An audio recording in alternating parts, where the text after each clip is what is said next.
March 11th, 2011. At 2:46 in the afternoon, the ground beneath Japan began to move. All across Office northern workers Japan, froze in they place. felt it. Trains came to People emergency retreated to a stops, high-rise and rooftop millions of and people could felt only the watch earth in shaking horror beneath their as feet. tsunami waves For a few inundated their terrifying city. minutes, the earthquake seemed like the entire story. But far out in the Pacific Ocean, something much larger had already begun. Deep beneath the seabed, enormous tectonic forces had suddenly shifted, releasing one of the most powerful earthquakes ever recorded. The shaking was only the beginning. What followed would destroy entire towns, trigger a nuclear crisis, and become one of the costliest natural disasters in human history. This is the story of the Tōhoku disaster, the day a wave changed Japan forever. Japan has always lived with the threat of earthquakes. Located along some of the most active tectonic boundaries on Earth, the country experiences thousands of earthquakes every year. Over generations, Japan invested heavily in disaster preparedness. Schools conducted evacuation drills, cities installed advanced warning systems, and engineers designed buildings capable of surviving powerful earthquakes. Massive seawalls lined portions of the coast, built to protect communities from tsunamis. If any nation seemed prepared for a disaster of this scale, it was Japan. Yet even the best preparations cannot account for every possibility. At exactly 2:46 p.m. local time, a magnitude 9.0 earthquake struck beneath the Pacific Ocean off Japan's northeastern coast.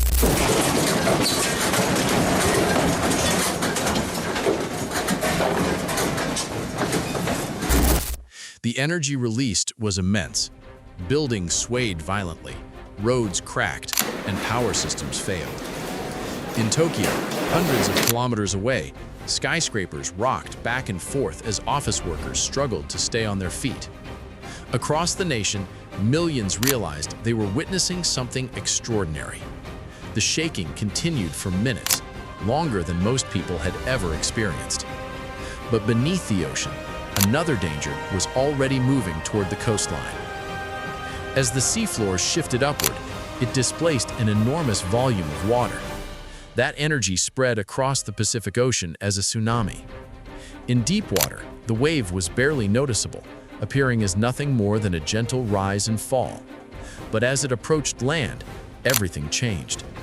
The shallower water compressed the wave's energy, forcing it upward. What had been nearly invisible in the open ocean became a massive wall of water racing toward Japan's coastline. Emergency systems quickly detected the threat. Sirens sounded. Television broadcasts were interrupted. Authorities issued urgent evacuation orders. Coastal residents were told to move to higher ground immediately. Less than an hour later, the tsunami reached shore. Witnesses described the sea suddenly pulling away from the coastline before returning with unimaginable force. A deep roar echoed across coastal communities as the horizon darkened. Then people saw it, a wall of water moving inland, consuming everything in its path. Cars were lifted and carried away. Fishing boats were thrown onto roads and into neighborhoods. Buildings collapsed under the pressure of the flood. Entire communities disappeared within minutes. The tsunami was not simply flooding towns, it was erasing them. Some of the worst destruction occurred along Japan's northeastern coastline. Roads turned into rivers, schools filled with water, and emergency responders struggled to reach trapped residents. At Sendai Airport, floodwaters swept across runways and parking lots.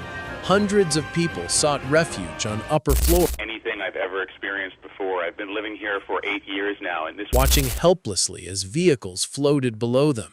Communication networks failed, transportation systems stopped, and families became separated.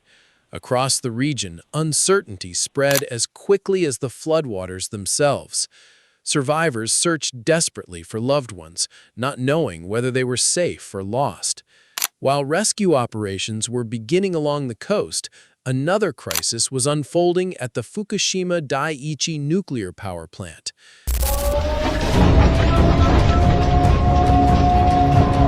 The facility had survived the earthquake, but it was not prepared for the tsunami that followed.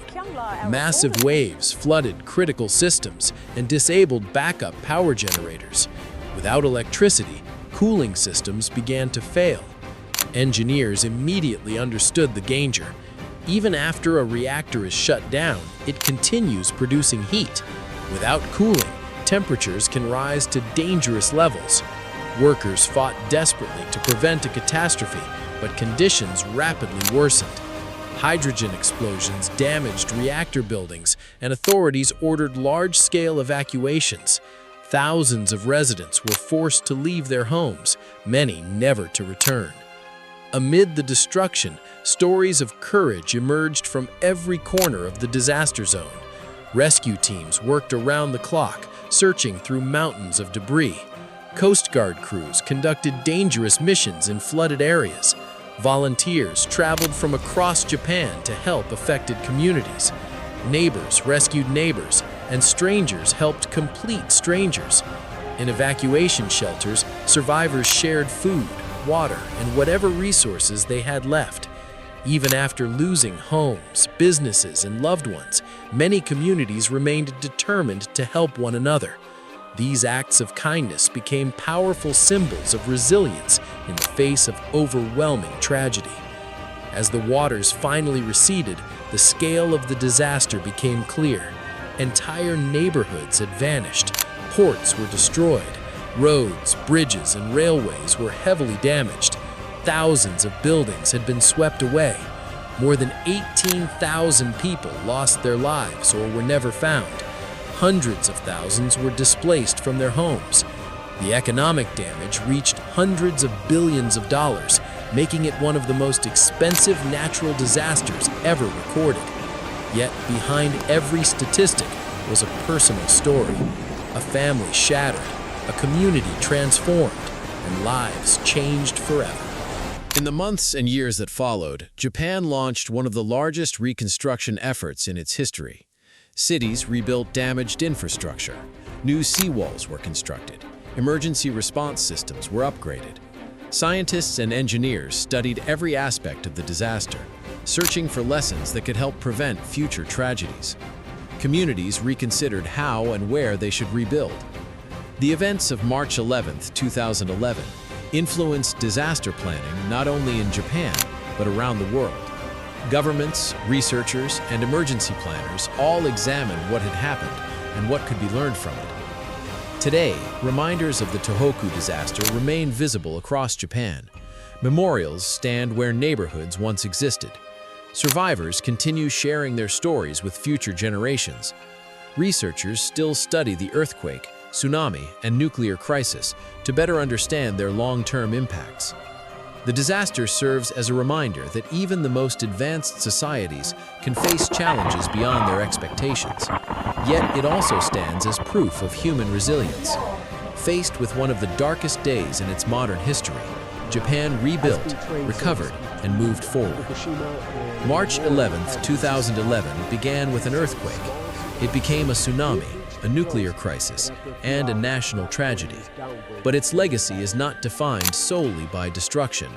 It is also a story of courage, resilience, and the determination to rebuild after unimaginable loss. The wave changed Japan forever, but it never broke it.